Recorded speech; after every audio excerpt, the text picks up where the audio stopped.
Halo sobat, izinkan kami memperkenalkan diri. Channel ini membahas kejadian-kejadian yang mengerikan yang terjadi pada suatu hubungan percintaan. Semoga channel ini bisa menghibur Anda. Terima kasih. Assalamualaikum, Sobat Kisah Nyata. Apa kabarnya? Semoga hati kita selalu sehat dan otak kita semakin waras. Kisah nyata hari ini, ditemukannya jasad seorang wanita yang terbungkus di dalam selimut. Atas kejadian tersebut, membuat masyarakat Jawa menjadi resah. Setelah diselidiki, ternyata jasad wanita tersebut korban pembunuhan yang dilakukan oleh seorang pria dan wanita yang berasal dari Jakarta. Pembunuhan ini terjadi karena pria dan wanita tersebut masih memiliki mental anak-anak, sehingga mereka berdua dengan gampangnya menghabisi nyawa wanita berkerudung tersebut. Namun, yang membuat kisah ini semakin miris dan menggemparkan penduduk bumi adalah salah satu pelakunya adalah seorang calon legislatif Dewan Perwakilan Rakyat. Bagaimana kisah selengkapnya tentang kasus ini? Mari kita simak di kisah nyata. Jasad perempuan ditemukan tewas terbungkus selimut di Dusun Cilengkong, Banjar, Jawa Barat. Penemuan ini membuat warga sekitar geger. Usut punya usut, korban ini tewas karena dibunuh. Para pelaku pembunuhan telah ditangkap polisi dan ironisnya otak dari pembunuhan ini merupakan calon anggota legislatif DPR RI. Ada seorang wanita yang berasal dari Cipinang, Jakarta Timur. Dia berusia 25 tahun, sebut saja namanya Hani. Hani ini merupakan seorang wanita sederhana yang tinggal di sebuah kontrakan. Di kontrakan itu dia tinggal bersama kedua orang tua dan satu saudara kandungnya. Hani juga sangat sayang terhadap keluarganya. Hal ini dapat diketahui dari orang tuanya yang mengatakan bahwa Hani punya mimpi untuk membeli sebuah rumah yang pada saat itu Hani baru bisa mengumpulkan uang sebesar 40 juta. Hani ini merupakan wanita mandiri dan memiliki keinginan yang kuat, sehingga dia bisa bekerja di sebuah perusahaan yang mampu mensejahterakan kehidupan Hani. Pada saat bekerja, Hani bertemu dengan seorang pria, sebut saja namanya Baba. Hani dan Baba bekerja di perusahaan yang sama. Singkat cerita, Hani dan Baba berpacaran. Selama berpacaran, Baba ini ternyata hanya memanfaatkan Hani, alias menginginkan sebagian kecil harta yang dimiliki Hani. Hal ini dapat kita lihat pada saat Baba mengantar jemput Hani, entah itu saat berangkat kerja atau jalan-jalan. Baba tidak menunjukkan sikap seorang pria yang serius terhadap seorang wanita, yaitu menemui kedua orang tua. Dia selalu menghentikan kendaraannya jauh dari rumah Hani. Tidak hanya itu, pada saat Hani mengajak Baba untuk bertemu dengan kedua orang tuanya, Baba selalu menolak dan banyak sekali alasan. Tidak hanya itu sobat. Pernah di suatu hari, Baba tidak sengaja bertemu dengan ayah Hani di stasiun Gambir. Pada saat itu, ayah Hani sempat ingin menyapa calon menantunya. Namun, entah mengapa, Baba malah tidak menghiraukan ayahnya Hani, yang mana Baba seolah-olah tidak mengenal ayahnya Hani. Atas sikapnya itu, membuat ayahnya Hani merasa aneh. Di sisi lain, hubungan antara Hani dan Baba sudah mulai tersebar di sirkel pertemanan Baba, tidak terkecuali ke Diva yang merupakan mantan Baba. Mantan Baba, pada saat itu, Diva masih menyimpan hatinya terhadap Baba, dan pada saat memutuskan Baba, itu hanya gertakan. Lalu berharap Baba introspeksi diri, bukan mencari wanita lain. Diva yang melihat fakta itu, dia sangat kesal dan marah. Karena dia merasa sudah berpacaran selama 5 tahun dengan Baba, tidak semudah itu Baba berpaling terhadapnya.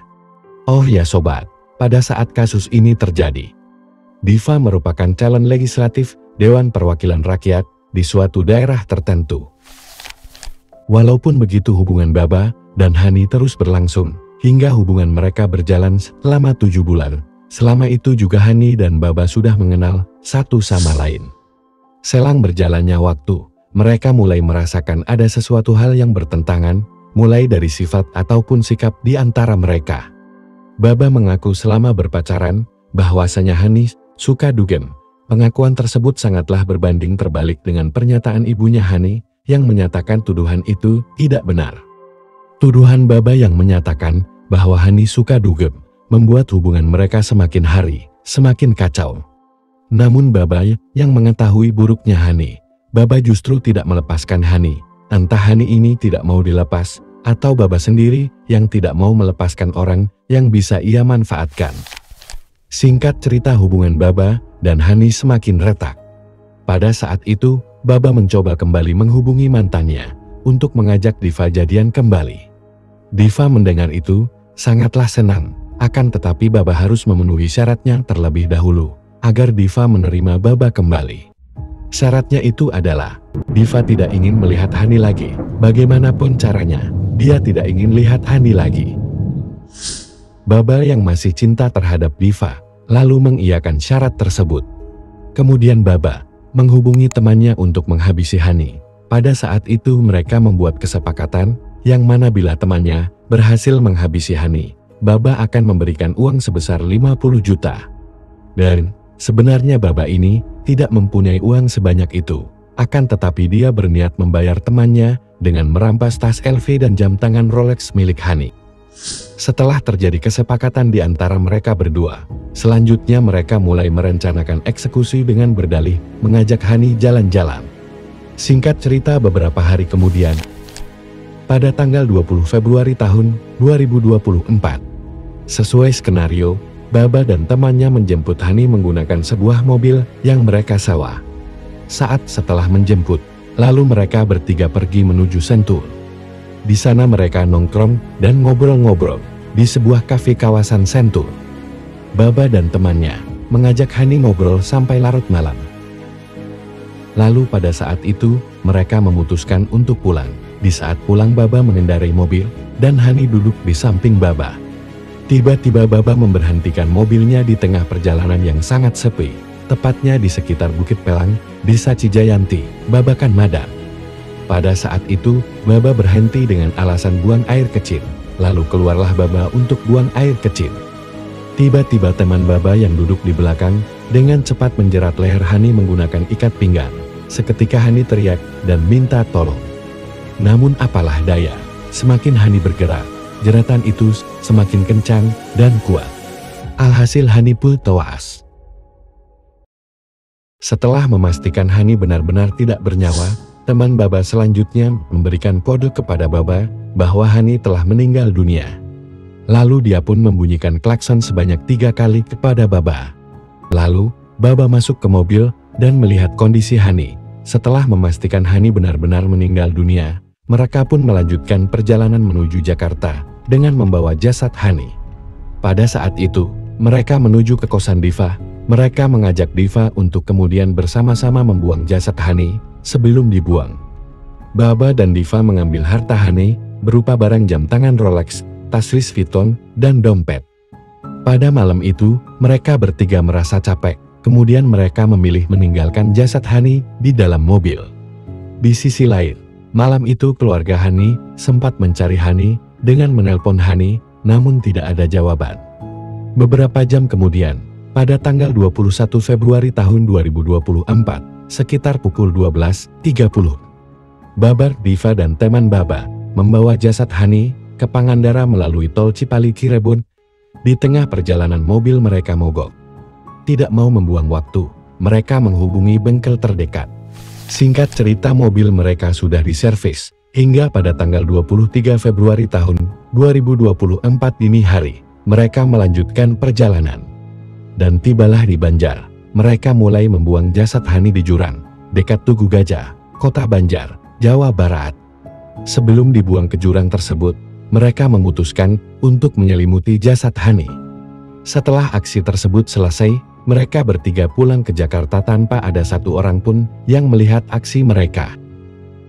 Singkat cerita, beberapa waktu kemudian, ada seorang pesepeda yang melintas di pinggir tebing jalan raya Banjar Cimaragas.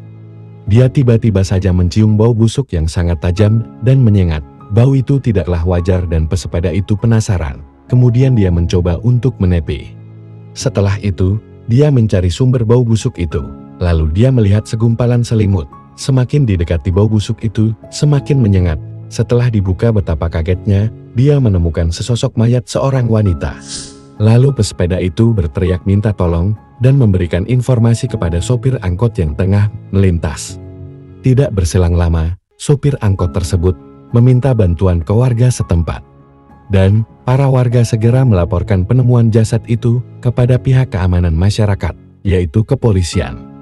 Polisi mulanya kesulitan dalam memastikan jasad tersebut pria atau wanita karena pada bagian wajah jasad itu nampak sudah membusuk. Namun, dari penglihatan sekilas tampak seperti sosok wanita dengan kondisi tangan terikat ke depan dan terdapat luka di bagian leher. Kemudian, kepolisian mengevakuasi jasad tersebut, lalu melakukan penyelidikan lebih lanjut dan jasad tersebut adalah seorang wanita yang bernama Hani. Setelah dilakukan pelacakan, polisi akhirnya mendapatkan informasi tentang keluarga korban. Selanjutnya kepolisian mendatangi pihak keluarga untuk menyampaikan berita tersebut. Beberapa waktu kemudian, pihak kepolisian telah sampai di rumah korban. Setelah mendengarkan penjelasan dari pihak kepolisian, kedua orang tua Hani sempat tidak percaya. Pasalnya polisi mengatakan kalau perkiraan Hani itu meninggal pada tanggal 20-an, sedangkan dari tanggal 20 hingga beberapa waktu setelahnya, kedua orang tua Hani masih mendapatkan pesan singkat dari sang anak. Polisi yang mendapatkan keterangan tersebut selanjutnya melakukan penyelidikan mendalam. Di saat itu pihak kepolisian berusaha mendapatkan informasi mengenai kemana terakhir kalinya Hani pergi. Dan dengan siapa, lalu dari keterangan yang ada dan segala bukti hasil pemeriksaan, akhirnya polisi mendapatkan beberapa nama yang mengarah kepada pelaku. Di antaranya adalah pacar dari Hani yang bernama Baba. Tanpa berlama-lama polisi langsung memburu Baba. Pada akhirnya polisi mengetahui keberadaan Baba dan segera menangkapnya. Dari keterangan Baba, dia tidak melakukan itu sendirian, dia melakukan hal kejam itu bersama dua orang lainnya, yaitu temannya Baba dan Devi. Setelah mereka bertiga ditangkap, mereka pun diinterogasi dan mereka kooperatif menjawab setiap pertanyaan dari pihak polisi. Mereka mengakui apa yang mereka rencanakan dan perbuat. Lalu siapa otak yang merencanakan aksi gelap tersebut? Tidak lain tidak bukan, dia adalah Devi. Pada akhirnya Devi, Baba dan temannya ditetapkan sebagai tersangka dalam penghabisan nyawa seorang wanita yang bernama Hani. Ketiga tersangka akan dijerat dengan pasal 340, 338, dan 365 KUHP ayat 4 tentang eksekusi berencana dengan ancaman pidana maksimal hukuman mati. Devi, oh Devi, segeralah bertobat. Sesungguhnya Allah mencintai orang-orang yang bertobat. Baik sobat, sampai di sini kisah nyata hari ini.